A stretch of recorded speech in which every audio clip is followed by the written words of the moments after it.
But first, we are going to be joined by a very special guest. In the wake of a preliminary audit of Memphis-Shelby County schools, some local leaders are pushing back against the possibility of a state takeover, calling instead for collaboration.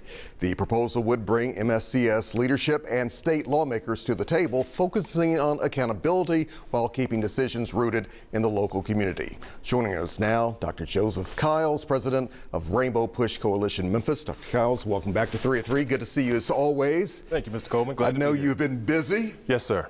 And let's talk about one thing that has been of interest to a lot of folks in Memphis-Shelby County, especially after some of the preliminary results of the state audit came out. And you say this intervention that's been raised by some Republican lawmakers to take over MSCS. And Democrats. And Democrats, you focus on that, they call this being reform, but you say it raises deeper questions about equity, about governance, and about having a local voice. Why do you say that? Well, first of all, we're thankful for the 25% that has been done. Certainly, you can't stick your head in the sand and say that we don't have to fix that.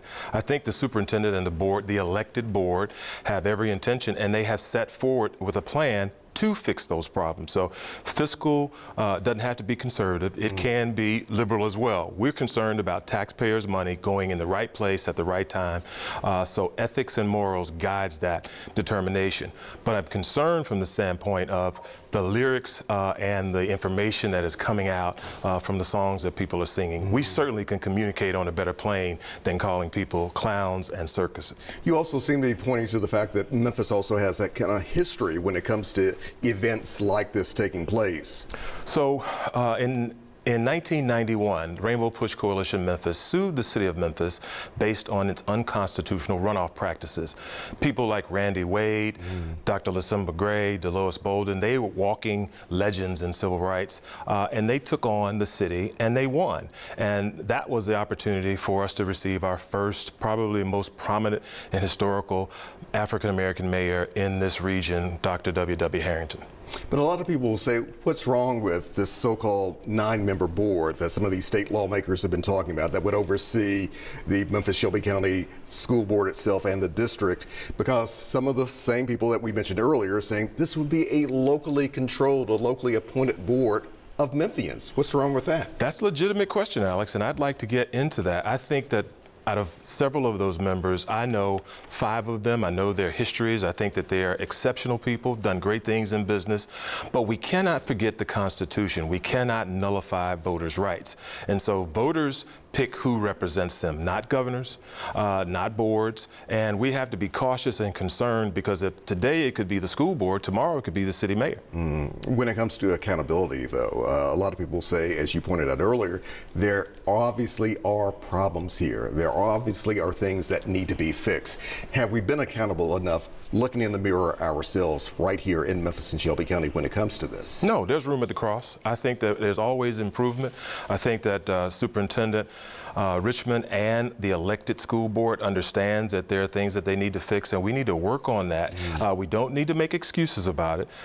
Whatever happened in terms of those stopgaps, I think that if you brought in a national company to do an oversight plan of operations, budget, the fiscal concerns that we have in terms of maintenance and deferred maintenance, then we could get a better plan. It would just be much cheaper and more fiscally responsible to hire a company instead of having a forensic accounting that shows that costs us more than $18 million. And as you will recall, the day some of these results, some of these figures were rolled out from those state lawmakers, they pointed also to one problem with the Whitehaven STEM building, which I know you're very familiar with itself, and they were just saying this is a prime example of how MSCS has not been taking care of business. How do you see it? Well, I think that's a little bit off-center. It was a public-private partnership. It's the first one that happened. I think that the responsibility needs to be laid at the feet of the individuals who are working on the public and private partnership. Dr. Richmond certainly was not there when that conception started, and this board, 5 of these board members are not there. But I'm confident that Superintendent Richmond and the board, working with his staff, will make sure that that Whitehaven STEM building will be open in the fall, and we will be up to the business that we need to be educating these students. One last thing, I know you have a huge event being planned that's going to honor a lot of people that we know quite well. The Reverend Jesse Jackson, who was a close friend of yours, and also your late uncle, Yes, sir. Reverend Samuel Billy Kyles. What's happening?